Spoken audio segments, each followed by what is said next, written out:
જય હિન્દ વિદ્યાર્થી મિત્રો, ત્રિનેત્ર એકેડમીના ઓનલાઈન પ્લેટફોર્મ પર આપ સૌ મિત્રોનું હાર્દિક સ્વાગત છે. ટેટાટ સ્પેશિયલ પાઠ્યપુસ્તક આધારિત પ્રશ્નોના મહાકુંભ સિરીઝની અંદર આજે આપણે ધોરણ 8ના પ્રકરણ 13નો અભ્યાસ કરવાનો છે અને પ્રકરણ 13નું નામ છે ધ્વનિ.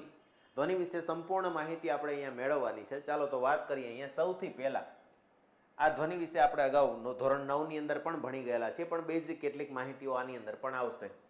ચાલો, પહેલો જ પ્રશ્ન છે અહીંયા કે ધ્વનિ જે છે એ ખાલી જગ્યામાં પ્રસરી શકે છે. પહેલા તો આપણને ખ્યાલ હોવો જોઈએ કે ધ્વનિ એટલે અવાજ, અને આ ધ્વનિના તરંગો જે છે, ધ્વનિના જે તરંગો જે છે એ કેવા પ્રકારના તરંગોમાં સમાવેશ થાય છે. તો આપણને બધાને ખ્યાલ છે કે ભાઈ યાંત્રિક તરંગો છે, યાંત્રિક તરંગોમાં સમાવેશ થાય છે. યાંત્રિક તરંગોનો મતલબ શું થાય કે જેને પ્રસરણ માટે માધ્યમની જરૂર પડતી હોય એને યાંત્રિક તરંગ કહેવાય. એટલે હવે જો વાત કરવા જઈએ તો માધ્યમની અંદર અહીંયા આપણને ખ્યાલ છે કે ઘન કે પછી પ્રવાહી કે પછી વાયુ માધ્યમ દ્વારા એ પ્રસરણ પામી શકે છે. એટલે અહીંયા માત્ર ઘન પદાર્થ નહીં આવે, માત્ર પ્રવાહી નહીં આવે, માત્ર વાયુ નહીં આવે, આપેલ તમામ આવશે. પણ અહીંયા પ્રશ્નને જો ટ્વિસ્ટ કરવો હોય કે શેમાંથી પ્રસરી ન શકે, તો યાદ રાખવાનું છે ધ્વનિના તરંગો જે છે, ધ્વનિના તરંગો છે એ શૂન્યાવકાશમાંથી પ્રસરણ પામી શકે નહીં, પ્રસરણ પામી શકે નહીં. કારણ કે એને માધ્યમની જરૂર પડે. યાંત્રિક તરંગો હોય એને પ્રસરણ માટે માધ્યમની જરૂર પડે, અને જો માધ્યમ નહીં મળે તો એ પ્રસરણ પામી શકે નહીં. એટલે શૂન્ય અવકાશમાં ધ્વનિના તરંગો પ્રસરી શકતા નથી. એટલે સૂર્ય પર થતા ધડાકાનો અવાજ અહીંયા પૃથ્વી સુધી સંભળાતો નથી, પરંતુ એના ધડાકાનો જે પ્રકાશ છે અહીંયા સુધી, ગરમી જે છે અહીંયા સુધી પહોંચી જાય. કારણ કે પ્રકાશના તરંગો છે બિન યાંત્રિક તરંગોમાં આવે છે. એ તરંગો વિશેની માહિતી આપણે ધોરણ 9માં ડિટેલમાં વાત કરેલી હતી, બરાબર. જો એના લેક્ચરો ન જોયા તો એક વખત જોઈ લેજો. ચાલો, તો અહીંયા આપણને ખ્યાલ આવી ગયો કે ધ્વનિ છે ઘન, પ્રવાહી અને વાયુ ત્રણેય પ્રકારના પદાર્થોમાંથી, ત્રણેય પ્રકારના માધ્યમોમાંથી પસાર થઈ શકે છે. આપણે નાના હતા ત્યારે ઉદાહરણ તરીકે વાત કરીએ, હવામાં આપણે બોલીએ છીએ એટલે હવામાં તો પ્રસરણ થાય છે. પાણીની અંદરથી પણ ધ્વનિ પ્રસરણ થઈ શકે, કારણ કે ઓલા જે સોનાર સિસ્ટમ આવે તો સોનારની અંદર શું થાય કે વેવ્સ અંદર મોકલે છે અને પાછા લાવે છે, તો પ્રસરણ થતું હોય તો જ એ અસર કરે ને. ત્યારબાદ આપણે ઓલો દોરી વડે આમ ઓલું માઇક બનાવેલું હતું કે અહીંયાથી બોલો તમે, ઓલું માની લો કે નાળિયેરનો અડધો કટકો અહીંયા રાખ્યો ને ત્યાં રાખ્યો, પછી તમે અહીંયાથી બોલો તો ઓલી દોરીમાંથી તરંગો પસાર થઈને સામેવાળાના કાનમાં સંભળાય છે. તો ઘન, પ્રવાહી, વાયુ ત્રણેય માધ્યમમાંથી ધ્વનિ પ્રસરણ પામી શકે છે. ચાલો, ત્યારબાદ આપણે વાત કરીએ તો મનુષ્યના કાન માટે શ્રાવ્ય મર્યાદા ખાલી જગ્યા છે. આના વિશે જો વાત કરીએ ને તો પેલા તો યાદ રાખજો કે આવૃત્તિના આધારે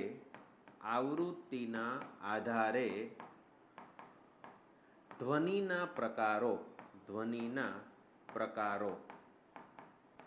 આવૃત્તિના આધારે જો વાત કરીએ તો આપણે ધ્વનિના પ્રકારો અગાઉ પણ શીખી ગયા છે, તેમ છતાં વાત કરીએ. એક આવે છે અવશ્રાવ્ય ધ્વનિ, અવશ્રાવ્ય ધ્વનિ. અને આ અવશ્રાવ્ય ધ્વનિ છે એને ઇન્ફ્રાસોનિક સાઉન્ડ કહેવાય. શું કહેવાય? ઇન્ફ્રાસોનિક સાઉન્ડ કહેવાય. એની આવૃત્તિ 20 હર્ટ્ઝથી ઓછી હોય છે, બરાબર. ત્યારબાદ જો વાત કરીએ તો શ્રાવ્ય ધ્વનિ, શ્રાવ્ય ધ્વનિ જેને ઓડિબલ સાઉન્ડ કહેવાય છે. ઓડિબલ સાઉન્ડની આવૃત્તિ જે છે એ 20 હર્ટ્ઝથી શરૂ કરીને 20,000 હર્ટ્ઝ સુધીની હોય છે, બરાબર. આને બીજી રીતે લખવું હોય તો 20 હર્ટ્ઝથી શરૂ કરીને 20 કિલો હર્ટ્ઝ પણ લખી શકાય. 1 કિલોમાં 1000 તો 20 કિલોમાં 20,000. તો આમાં આટલો ફરક પડશે. ત્યારબાદ જો વાત કરીએ ત્રીજા પ્રકારની ધ્વનિ, તો એને પરાશ્રાવ્ય ધ્વનિ કહેવાય છે. અને આ પરાશ્રાવ્ય ધ્વનિ છે એને અંગ્રેજીમાં અલ્ટ્રાસોનિક સાઉન્ડ કહેવાય. શું કહેવાય? અલ્ટ્રાસોનિક, જેની આવૃત્તિ 20,000 હર્ટ્ઝથી વધુ હોય છે, અથવા એને બીજી રીતે લખવું હોય તો 20 કિલો હર્ટ્ઝથી વધુ પણ લખી શકાય છે, બરાબર. તો આ ત્રણ રીતે 20 હર્ટ્ઝથી 20,000 હર્ટ્ઝની આવૃત્તિવાળી ધ્વનિ આપણો કાન સાંભળી શકે. 20 હર્ટ્ઝ કરતા ઓછી એને અવશ્રાવ્ય કહેવાય, એ નહીં સાંભળી શકે. 20,000 કરતા વધારે આવૃત્તિ વાળી ધ્વનિ એને આપણો કાન સાંભળી શકશે નહીં. એટલે અહીંયા આપણને એવું પૂછેલું છે કે મનુષ્યના કાન માટે શ્રાવ્ય મર્યાદા ખાલી જગ્યા છે તો 20 હર્ટ્ઝ થી 20,000 હર્ટ્ઝ, અથવા ઓપ્શનમાં આવું આપેલું હોય 20 હર્ટ્ઝ થી 20 કિલો હર્ટ્ઝ. તો આ બંનેમાંથી એક જવાબ આવે તો આપણો અહીંયા સાચો જવાબ શું થશે? તો 20 હર્ટ્ઝ થી શરૂ કરીને 20,000 હર્ટ્ઝ સુધીની આવૃત્તિ જે છે એને ઓડિબલ સાઉન્ડ અથવા તો શ્રાવ્ય ધ્વનિ કહેવામાં આવે છે. ચાલો ત્યાર પછી આપણે આગળ ચર્ચા કરીએ. એના પછીનો સવાલ, ધ્વનિની પ્રબળતા. ધ્વનિની પ્રબળતા જે છે એ ખાલી જગ્યાના સમપ્રમાણમાં હોય છે. પેલા તો પ્રબળતા જે છે એ કહેવાય કોને? બરાબર, તો ધ્વનિની પ્રબળતા વિશે કેટલીક માહિતી મેળવું હું તમને ચોપડીમાંથી જ સમજાવું. તો અહીં આપેલું છે કે ધ્વનિની પ્રબળતા ધ્વનિ ઉત્પન્ન કરતા કંપનના કંપ વિસ્તારના વર્ગના સમપ્રમાણમાં હોય છે. એટલે આપણો જવાબ તો આપણને મળી ગયો કે કંપ વિસ્તારના વર્ગના સમપ્રમાણમાં હોય છે. હવે કંપ વિસ્તાર કોને કહેવાય તો હું તમને સમજાવું કે ભાઈ એક તરંગ જે છે એ આ રીતે છે અને બીજું તરંગ અહીંયા તમને દેખાડું. માની લો કે આ તરંગ આવી રીતે છે, બરાબર, અને આ તરંગ જે છે એ આવી રીતે છે. તો અહીંયા તમે જોઈ શકો છો કે આ જે જોવા જાવ તો અહીંયા શૃંગ અને આ નીચેનું જે છે એ ગર્ત છે. તો આ જે ભાગ બન્યો ને એને કંપ વિસ્તાર કહેવાય. એને શું કહેવાય? કંપ વિસ્તાર કહેવાય. કે ભાઈ કંપન કરતી વખતે તરંગ મહત્તમ ઉપર કેટલું જાય છે અને મહત્તમ નીચે કેટલું જાય છે એને એનો કંપ વિસ્તાર કહેવાય. હવે તમે અહીંયા જોવા જાઓ તો જો આ આટલે સુધી જાય છે અને આ આટલે સુધી જાય છે, તો આ જે તૈયાર થયું ને એને કંપ વિસ્તાર કહેવાય. એને શું કહેવાય? કંપ વિસ્તાર કહેવાય. કંપન કરવા માટેનો જે વિસ્તાર છે તે. તો એના વર્ગના સમપ્રમાણમાં ધ્વનિની પ્રબળતા હોય. બરાબર, એટલે વિચાર કરી શકો જેટલો કંપ વિસ્તાર વધારે એટલી પ્રબળતા વધારે. બરાબર, અને એના વિશે જો બીજી માહિતીની વાત કરીએ તો જો શું કીધું? કંપ વિસ્તાર બમણો કરવામાં આવે તો પ્રબળતા 4 ગણી વધી જાય. કેમ કે વર્ગ કરવાનો છે ને, વર્ગના સમપ્રમાણમાં. હવે 2 હોય, કંપ વિસ્તાર 2 ધારી ગયો તો 2 નો વર્ગ કેટલો થયો? 4. તો એનો મતલબ શું થયો? બમણા કરવામાં આવે મતલબ આના ડબલ કરવામાં આવે. આના 2 માંથી 4 કર્યા તો 4 ના સીધા 16 થઈ ગયા ને. તો એવી રીતે 4 ગણી થઈ જાય છે. તો આવા પ્રશ્નો પણ પરીક્ષામાં પૂછાઈ શકે કે જો કંપ વિસ્તાર બમણો કરવામાં આવે તો પ્રબળતા ખાલી જગ્યા બને છે બમણી બને છે, એટલી જ રહે છે, 4 ગણી બને છે, કઈ કહી ન શકાય, અચળ રહે છે. આવા પ્રશ્નો તમને મૂકી દે તો આ પણ યાદ રાખવાનું છે. અને ખાસ વસ્તુ કે પ્રબળતા ડેસિબલ એટલે કે ડીબી એકમમાં દર્શાવવામાં આવે છે. અને ડેસિબલ જે છે એ ગ્રેહામ બેલ જે ટેલિફોનના શોધક છે એની યાદમાં આ એકમ રાખવામાં આવેલો છે. તો ધ્વનિની પ્રબળતાનો એકમ જણાવો તો યાદ રાખવાનું છે ડેસિબલ. અને અહીંયા તમને જુદી જુદી ધ્વનિના ડેસિબલ આપેલા છે કે સામાન્ય શ્વાસ લઈએ તો 10 ડેસિબલનો અવાજ થાય. ગુપસુપ કરતા હોય 5 મીટર સુધીમાં તો 30 ડેસિબલ. ગુપસુપ મતલબ ધીરે ધીરે વાતચીત થાય છે. સામાન્ય વાતચીત કે વાર્તાલાપ કરતા હોય તો 60 ડેસિબલ. વ્યસ્ત ટ્રાફિક હોય તો 70 ડેસિબલ ને સરેરાશ ફેક્ટરીનો અવાજ છે 80 ડેસિબલ. અને એમ કહેવાય છે કે 80 ડેસિબલ થી વધારે પ્રબળ ધ્વનિ શારીરિક રીતે કષ્ટદાયક છે. મતલબ ધ્વનિનું પ્રદૂષણ નોઇઝ પોલ્યુશન ફેલાવી શકે છે. તો યાદ રાખજો 80 ડેસિબલ થી વધારે પ્રબળતા વાળો જે અવાજ છે એ કાનને નુકસાન પહોંચાડી શકે છે, ધ્વનિનું પ્રદૂષણ ફેલાવી શકે છે.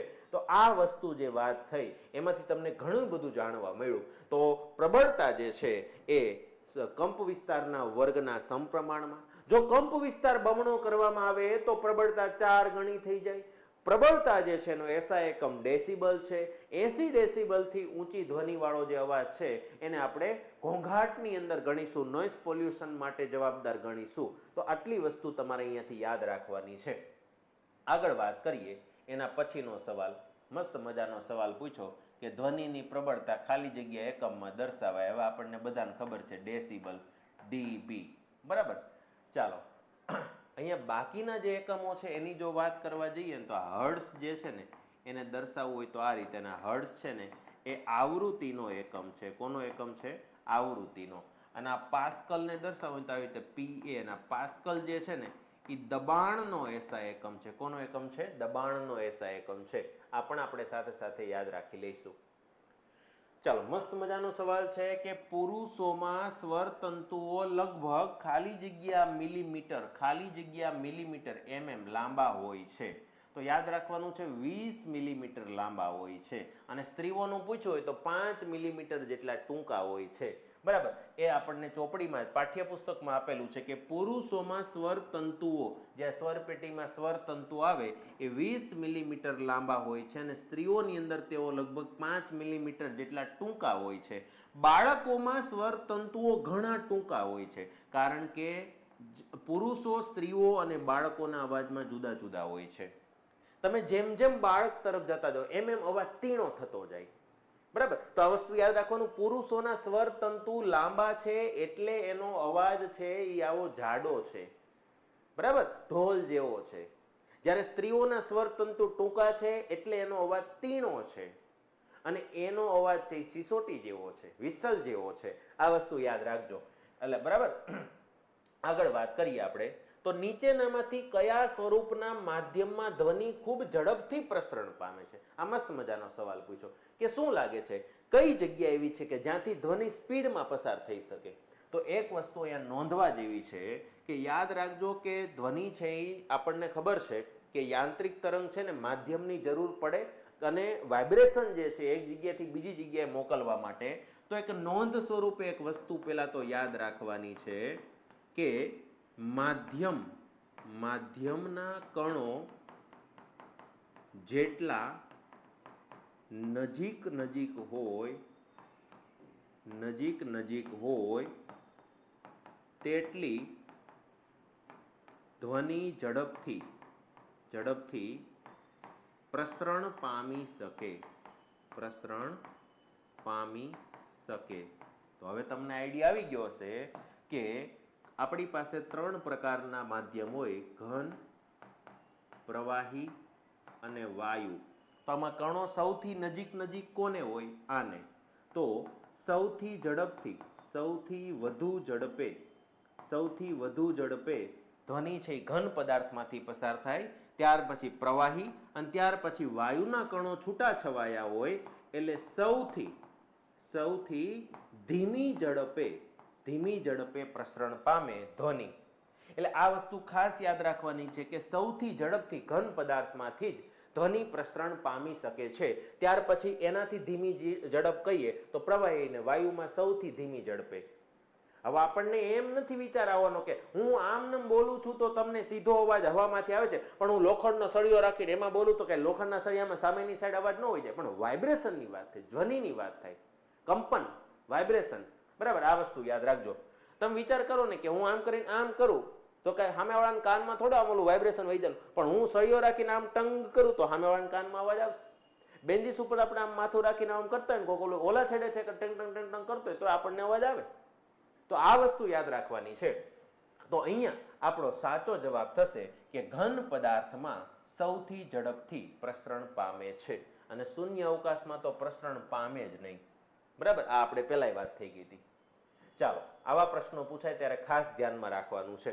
હવે જે મિત્રોને દ્રોણાચાર્ય બેચ વિશે ખ્યાલ નથી એમને હું જણાવી દઉં કે ટેટ 1, 2, સેકન્ડરી, હાયર સેકન્ડરી તમામ પરીક્ષાઓની તૈયારી એક જ બેચમાં લાઈવ પ્લસ રેકોર્ડેડ સ્વરૂપે પ્રિલિમ્સ અને મેન્સના તમામ વિષયો આવરી લેવામાં આવશે. બધી જ વસ્તુ આની અંદર ભણાવવામાં આવશે. તમને વિષય વસ્તુનું મટીરિયલ પણ આપવામાં આવશે, ટેસ્ટ પણ લેવામાં આવશે. આ બધી જ વસ્તુ દ્રોણાચાર્ય બેચની અંદર તમને અત્યારે ઓફરની અંદર દ્રોણા કૂપન કોડ નાખવાથી માત્ર 2199 બેચ પડશે, અને વેલિડિટી પરીક્ષા સુધીની છે. એટલે પરીક્ષા વહેલી મોડી આવે તો અહીંયા ટેન્શન લેવાની જરૂર નથી કે કદાચ 1-2 મહિના મોડી થઈ તો આપણી બેચમાં આપણે કમ્પ્લીટ ભણી શકીએ છીએ. અને આ નંબર પર કોન્ટેક્ટ કરીને તમે આ બેચ વિશે અને ટેટાટ વિશે વધારે માહિતી મેળવી શકો છો. એવું નથી કે બેચ લેવાની હોય તો જ આ નંબર પર કોલ કરવો. તમને ટેટાટની અંતર્ગત કોઈ પણ માહિતી જોઈતી હોય, ભલે તમારે બેચ ન લેવી હોય, તેમ છતાં તમે આ નંબર પર કોલ કરીને ટેટાટની સંપૂર્ણ માહિતી મારી પાસેથી મેળવી શકો છો. જો આ દ્રોણાચાર્ય બેચ જોવી હોય તો શું કરવાનું? પ્લે સ્ટોર પર જવાનું, ત્રિનેત્ર ઓનલાઈન એપ્લિકેશન ડાઉનલોડ કરવાની, ત્યાં જઈને દ્રોણાચાર્ય બેચમાં કન્ટેન્ટમાં જઈને ડેમો લેક્ચરો જોવાના. મજા આવે તો આજથી તૈયારી શરૂ કરવાની. વધારે કંઈ મોડું કરવાની જરૂર નથી. ફોર્મ ભરાવાના શરૂ થાય પછી તૈયારી શરૂ કરશું એમ ભેગું થવાનું નથી. બરાબર, ચાલો આપણે આગળના પ્રશ્ન તરફ જઈએ. અહીંયા મસ્ત મજાનો સવાલ આપેલો છે વિચારી જુઓ તમે તમારી રીતે પણ. ધ્વનિની કઈ લાક્ષણિકતા વડે પુરુષ અને સ્ત્રીના અવાજને જુદો તારવી શકાય છે? હમણાં જ મેં તમને કીધું હતું. એક તો જે સ્વર તંતુ છે ને એ લાંબા ટૂંકા છે, અને જેને લાંબા છે ને એનો અવાજ ઘોઘરો છે, જાડો છે, અને જેના ટૂંકા છે ને એનો અવાજ તીણો છે, પાતળો છે. તો યાદ રાખજો મિત્રો કે આ સ્ત્રી અને પુરુષની અંદર જે તીણાપણું જે છે, તીણાપણું, એને કહેવાય છે પીચ. એને શું કહેવાય? પીચ. આ વસ્તુ ખાસ યાદ રાખવાની છે. અને આ પીચ જે છે ને એ ખાસ યાદ રાખવાનું છે, આવૃત્તિ પર આધાર રાખે. કોના પર આધાર રાખે? આવૃત્તિ પર આધાર રાખે. અને પીચ જે છે એની બાબતમાં ઘણી વખત અલગ અલગ સવાલો પૂછાય છે, બરાબર? તો યાદ રાખજો, સૌથી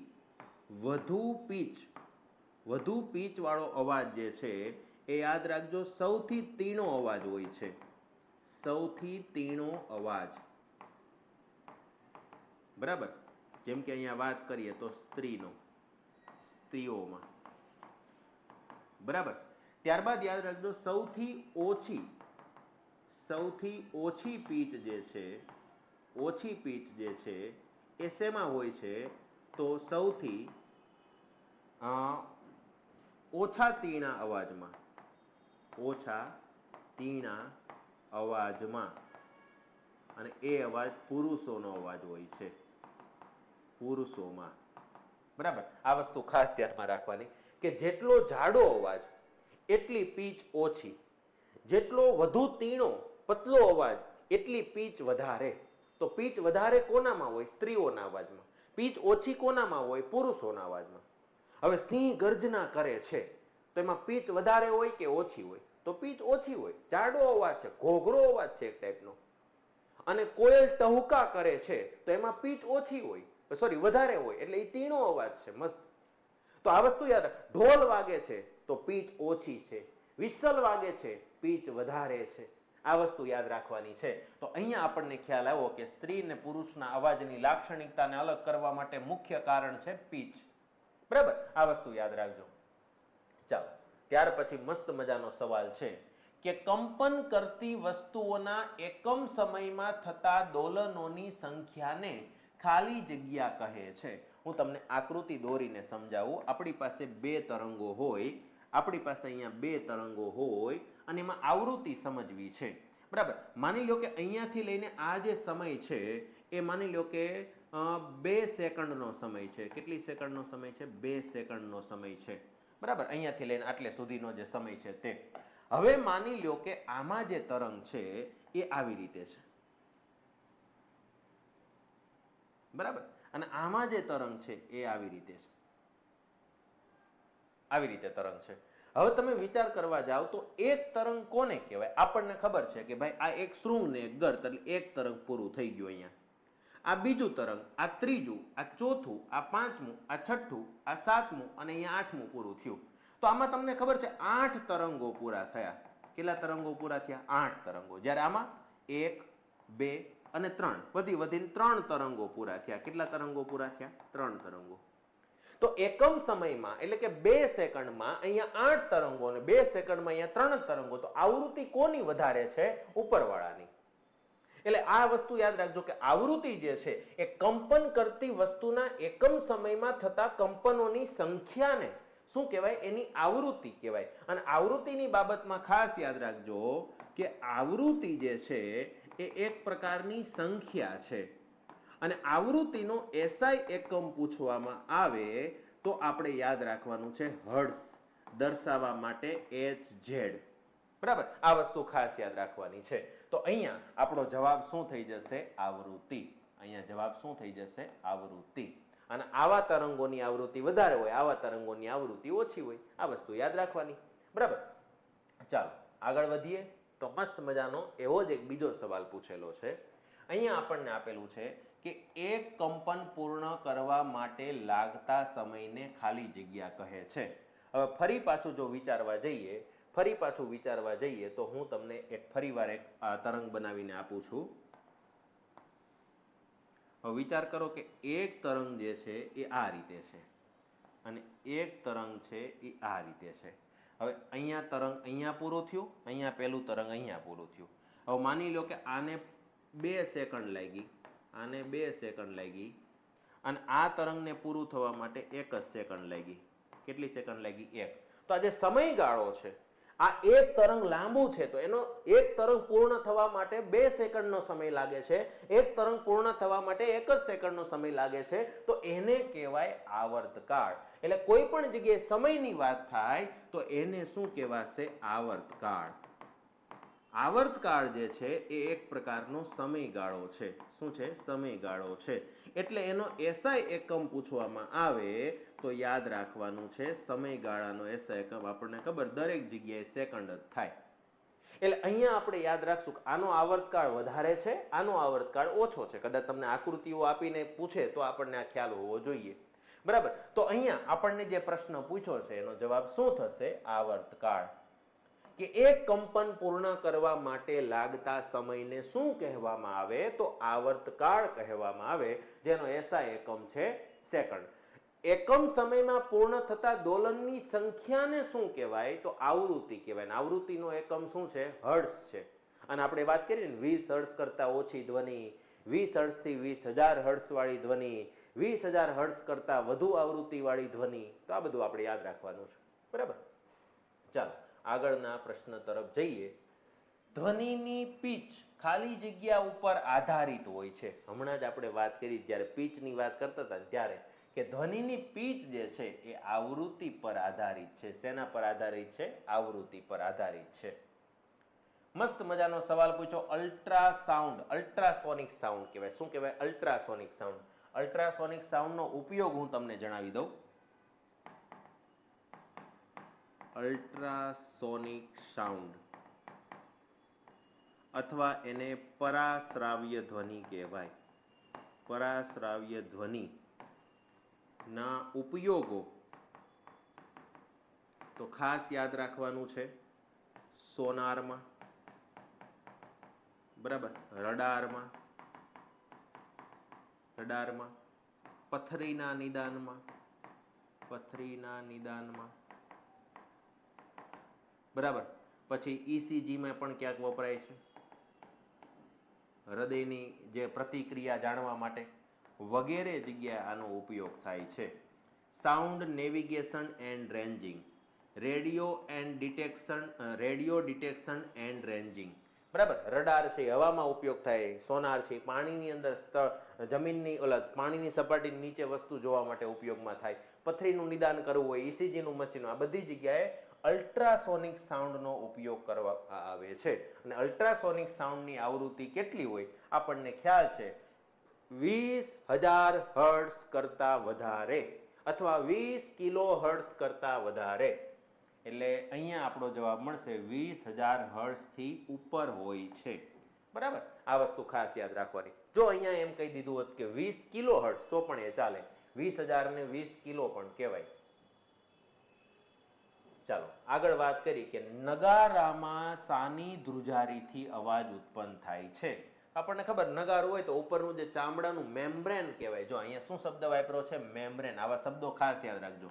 તબલાની અંદર, નગારાની અંદર, ઢોલકની અંદર, આ બધી જગ્યાએ ચામડાના મેમ્બ્રેનના વાઇબ્રેશનના લીધે અવાજ ઉત્પન્ન થાય. પછી વાયોલિન છે, ગિટાર છે, એ બધામાં ધાતુના તારના વાઇબ્રેશનના લીધે અવાજ ઉત્પન્ન થાય છે.